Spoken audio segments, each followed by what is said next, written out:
On a regular Saturday at Burger King, the atmosphere buzzed with the arrival of boisterous children.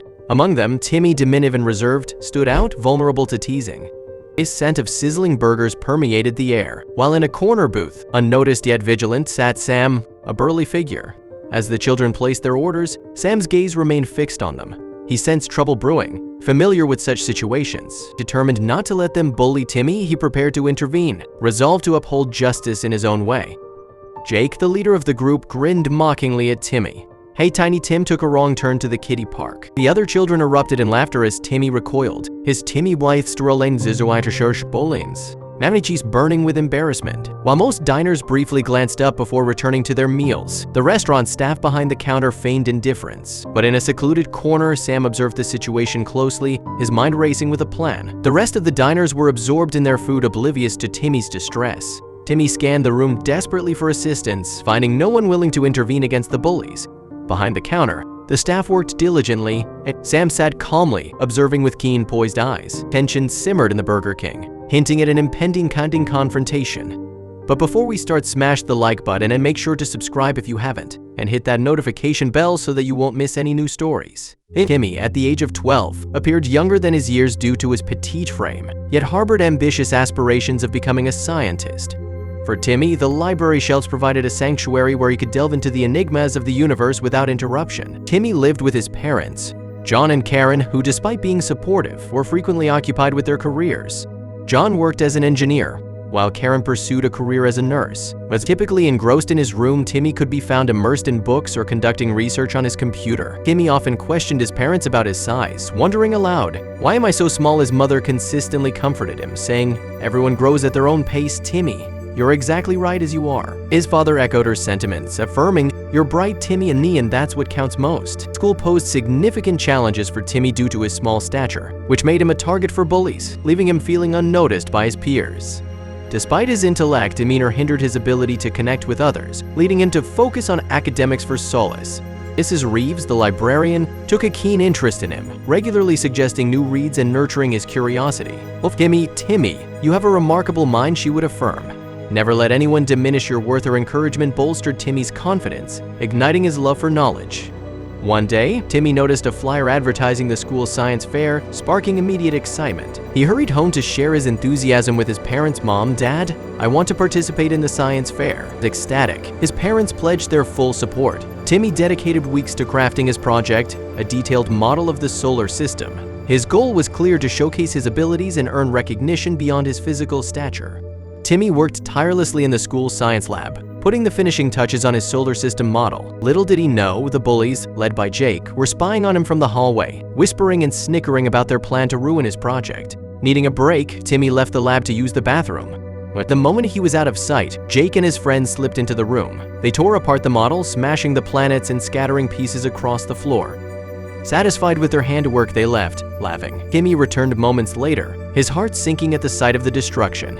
Timmy fell to his knees, staring at the wreckage of his project. He felt tears well up in his eyes. This was his chance to prove himself, and now it was ruined. Mrs. Reeves, the librarian, found him there, devastated. "Oh, Timmy," she whispered, pulling him into a comforting hug. "We'll figure something out," she promised, though Timmy felt hopeless.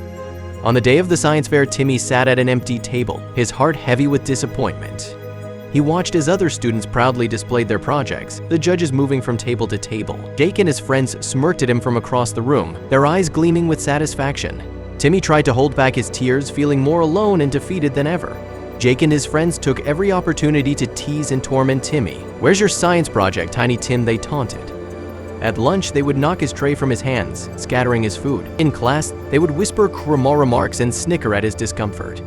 Despite his efforts to stay strong, Timmy's spirit was breaking under the relentless abuse. He just couldn't take it anymore. One afternoon, after a particularly harsh encounter with Jake and his friends, Timmy fled to the library. Mrs. Reeves found him crying in a corner. Timmy, you can't let them win," she said gently. "You're stronger than you think." Her words planted a seed of determination in Timmy. He wished he wasn't so small. He wished that he was big and tall, and that would have no problem standing up to them. One Saturday, Timmy decided to spend the day at the city library. His parents, trusting his maturity, didn't mind him going alone. "Just be careful and call us if you need anything," his mother said as he headed out. Timmy loved the freedom of exploring the city on his own. He looked forward to a day immersed in books, with no one to bother him. Little did he know that his day would take an unexpected turn for the worse. The city library was Timmy's sanctuary. He spent hours reading about the latest scientific discoveries, his mind absorbed in the wonders of the universe. The quiet and peace of the library made him feel at home.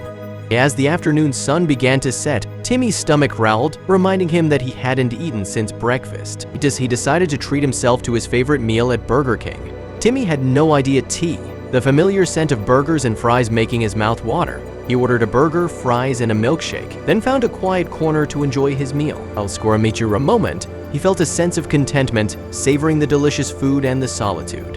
He glanced around, seeing families and groups of friends, but none of his schoolmates. And he fished out the books from his book bag that he had taken out from the library. He browsed through one as he waited for his meal to arrive.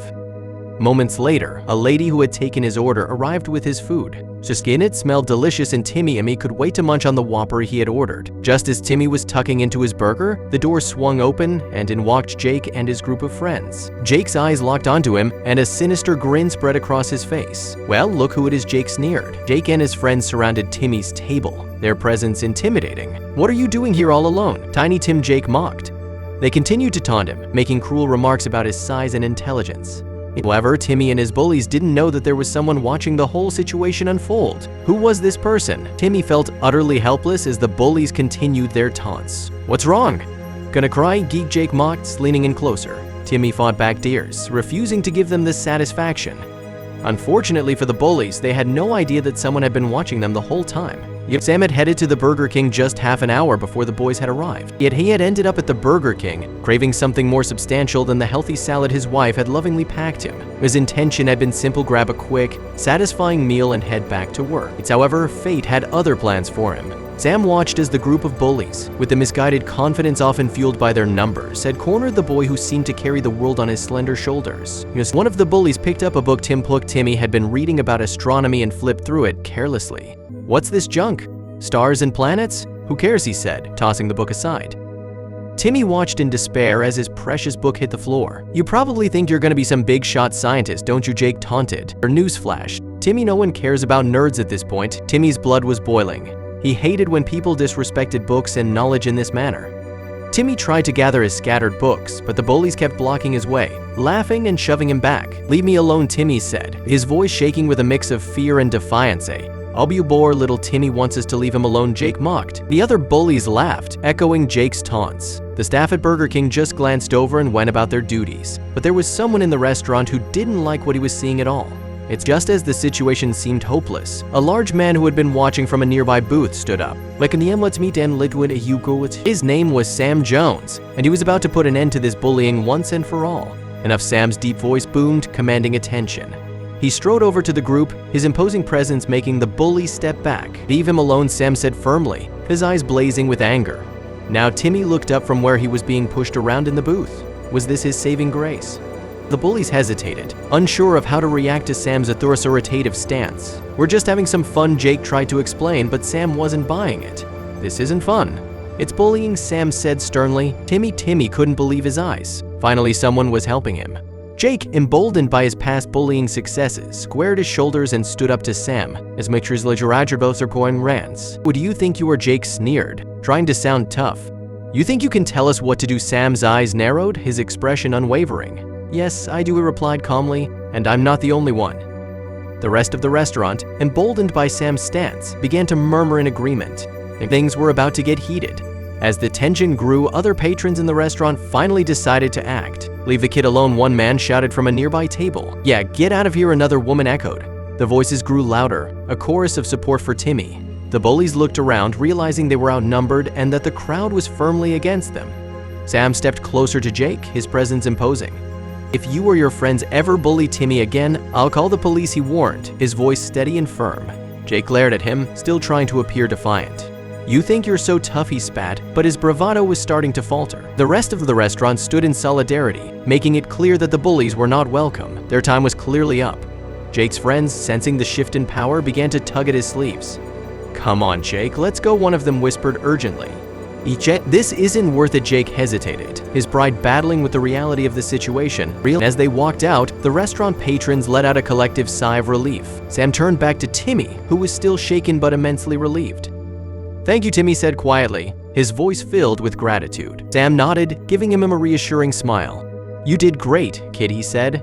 "Remember, you're not alone. There are good people who will stand up for you, but most importantly, you have to learn to stand up for yourself sometime or another." When Timmy got home, he shared the events of the day with his parents. They were both proud and concerned. "We're glad you're okay," his mother said, hugging him tightly. His father added, "And it's good to know there are people out there who will stand up for what's right." Timmy felt their love and support, which fortified his resolve to keep pushing forward. With a new sense of confidence, Timmy decided to focus on his strengths. He threw himself into his studies and his science projects, using them as an outlet for his creativity and intelligence. As Timmy continued to excel in his studies and participate in school activities, he slowly began to make new friends. And some of his classmates, inspired by his resilience, reached out to him. Timmy appreciated their support and found that having friends made it easier to face the challenges of school. He shared his story, hoping to inspire others to stand up against bullying and pursue their passions. Timmy realized that his journey had not only been about overcoming bullying but also about discovering his own strength and potential. He had grown from a small, timid boy into a confident and determined young man. Timmy knew that his future was bright, and he was ready to embrace it with all the passion and determination he had. This story was one of resilience and hope, inspiring others to believe in themselves and pursue their dreams.